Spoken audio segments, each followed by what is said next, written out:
பொதுவாக ஊரில் ஒரு பழமொழி சொல்லுவாங்க, இந்த வாழைப்பழத்தில் ஊசி ஏற்றி அந்த வாழைப்பழத்தையே மக்கள் கொடுப்பாங்களாம். அதுதான் அவருடைய பேச்சோடைய கடைசி சுருக்கம். டைம்ஸ் ஆஃப் இந்தியாவை பற்றி சொன்னார். கடந்த 5 வருஷத்துடைய அனைத்து பத்திரிகை செய்திகளை எடுத்து போட்டால் இந்த துறை ஊழல் மட்டும்தான் செஞ்சிருக்குன்னு சொல்ல முடியும் எங்களாலையும். ஸோ மாண்புமிகு பேரவைத் தலைவர்கள் வரும்போதே என்கிட்ட சொன்னீங்க, இன்னைக்கு எதையும் யாரையும் குறைகள் சொல்லாமல் நம்மளுடைய திட்டங்களை பற்றி பேசுங்கன்னு சொன்னீங்க. பத்திரிகை செய்திகள் தவறானது, அதுக்கான விளக்கத்தை நான் பதில் கொடுக்குறேன். டெண்டரே இன்னும் முடியல. எங்களுடைய முதலமைச்சர் சொன்னது உண்மை. அதில் ஒன்று சொன்னால், ஸ்கெடியூல்ட் ரேட் ஏன் இன்னும் அனௌன்ஸ் பண்ணலன்னு, அதுக்கும் ஒரு காரணம் இருக்கு. எங்களுடைய முதலமைச்சருடைய உரைக்கும் ஸ்கெடியூல் ரேட் அனௌன்ஸ் பண்ணாததுக்கு ஒரு காரணம் இருக்கு. இன்னைக்கு ஸ்கெடியூல் ரேட் அனௌன்ஸ் பண்ணோம்னா பொதுவாக சிவில் ரேட்டுடைய விலைக்கு ஏற்ற மாதிரி பண்ணணுங்கிறது எங்களுக்கு தெரியும். பொதுவாக 3%, 5%, 7% பொதுவாக விலை ஏற்றுவார்கள். ஆனால் நாங்கள் போன வருஷம் என்ன இருக்கோ ஸ்கெடியூல் ரேட் அதே எல்லா டிபார்ட்மெண்ட்டுக்கும் கொடுத்துருக்கோம். ஏன் அப்படின்னா, இன்றைக்கு கூடிய சீக்கிரத்தில் வெள்ளை அறிக்கையை வெளியிட போறோம். நெடுஞ்சாலை துறையிலையும் பொதுப்பணித்துறையிலையும் கடந்த 5 வருடங்களாக நடந்த அனைத்து டெண்டர்களையும் என்ன நடந்தது என்று இன்றைக்கு அவையில் நாங்கள் சொல்ல விரும்பல. அதுல இந்த லாஸ்ட் 60 நாள்ல 20 ப்ராஜெக்ட்டுக்கு மேல ரீடெண்டர் விட்டோம். அதோடைய பாசிட்டிவ் ரியாக்ஷன் என்ன, முதலமைச்சர் சொன்ன மாதிரி ஹை வேல்யூ போட்டாங்க அப்படின்னு சொன்னது உண்மை. சுமார் 20% 36% வேல்யூ கம்மியா இன்னைக்கு டெண்டர் வந்து கொண்டிருக்கு. அதை இந்த மாமன்றத்தில் தாக்கல் செய்ய நாங்கள் ரெடியா இருக்கிறோம். ஆல்ரெடி போன கவர்மெண்ட்ல போட்ட டெண்டர்ஸ் திருப்பியும் புதுசா டெண்டர் விடும் பொழுது சுமார் 20% 36% வரைக்கும் டெண்டரோட வேல்யூ இன்னைக்கு கம்மியாக கிடைத்து அந்த பணம் எல்லாம் நம்மளுடைய ட்ரெஷரிக்கு வந்து கொண்டிருக்கிறதுங்கிறதான் உண்மை. இதை என்னுடைய பதில் குறிப்பில் சொல்றேன். அப்புறம் மாண்புமிகு முதலமைச்சருடைய அலுவலகம் செக்ரட்டரியேட் கட்டணும்னு கலைஞர் நினைச்சாரு. அதுல ஏதாவது உடன்பாடு இல்லாம இருக்கா? மாண்புமிகு அம்மா அவர்கள் ஒரு புது செக்ரட்டரியேட் கட்டணும்னு நினைச்சாங்க, அதுலயும் உடன்பாடு இருக்கும். பட் கால சூழ்நிலை, ஏன் செக்ரட்டரியேட் கட்டணும்னு நினைச்சாங்க? அரசு அலுவலர்களா இருக்கட்டும், முதலமைச்சர் காலையில 9:30 மாலை 5:05 பல்வேறு தரப்பு அரசு ஊழியர்களாகட்டும், வெளிநாட்டு பிரதிநிதிகளாகட்டும், நம்மளுடைய விசிட்டர்ஸ் ரூம் பார்த்தீங்கன்னா தெரியும். ஒரு வெளிநாட்டில இருந்து ஒரு அமெரிக்கன் கான்சுலேட்டோ ஒரு வெளிநாட்டு அதிகாரிகள் வரும்பொழுது உட்காரக்கூடிய இடம் இன்னும் அப்டேட் செய்யப்படலை. இதுதான் கலைஞரும் சரி அம்மா அவர்களும் சரி ஒரு செக்ரட்டரியேட் கட்டணும்னு நினைச்சாங்க.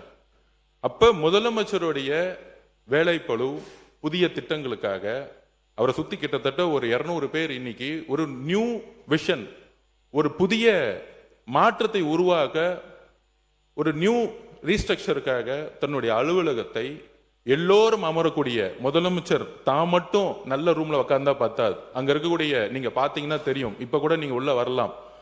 S1 S2 முதலமைச்சருடைய S1 S2 S3 S4 ஒரு 100 ஸ்கொயர் ஃபீட் கூட இல்லாத ஒரு ரூம்ல உட்கார்ந்து அவங்க வேலை பார்த்துட்டு இருக்காங்க. அப்ப முதலமைச்சருடைய பரந்த உள்ளம் அனைத்து அதிகாரிகளுக்கும் ஒரு நல்ல வசதியான இடம் வேண்டும் என்கின்ற ஒரு உணர்வுடன் தான் தன்னுடைய அலுவலகத்தை அவரை சுத்தி கிட்டத்தட்ட 80 பேர் உட்கார்ந்து வேலை பார்க்கும் போது அங்க சரியான கழிவறை வசதி கூட கிடையாது. நீங்கள் இப்பொழுதும் போய் பார்க்கலாம்.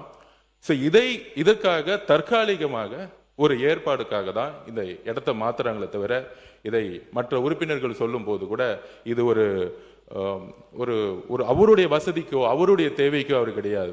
அவரு இன்னைக்கும் சொல்றோம், நாங்க கேம்பெயின் போகும்போது ஒரு சாதாரண ஹோட்டல்ல ஏன் வண்டிலேயே வேன்லயே படுத்துட்டு சாப்பிட்டு அங்கேயே ஒரு 2 மணி நேரம் இருந்துட்டு போறக்கூடிய ஒரு எளிமையான முதல்வர் எங்களுடைய முதல்வர். அதனால இந்த தவறான தகவல்களை அவைக்கு எதுவும் தெரிவிக்க வேண்டும் சொல்கிறேன். மித்த எல்லா கேள்விகளுக்கும் என்னுடைய பதிலறிவில் நான் தெரிவிக்கிறேன். மாண்புமிகு உறுப்பினர் திருமதி தாஹிரா அவர்கள். சரி. மாண்புமிகு பேரவைத் தலைவர்களே, நான் ஏற்கனவே விளக்கமாக சொல்லிட்டேன். இது இந்த ஆட்சியும் சரி 6 ஆட்சிக்கு வந்தாலும் இந்த ஷெட்யூல் ஆப்ரேட்டர் 1947 இருக்கிறது. இது இப்போ புதுசாக இல்லை. இது தனிப்பட்ட அமைச்சர்கள். இப்போ பொதுப்பணித்துறை அமைச்சர்னா இவர் தயார் பண்ணிக்க முடியாது.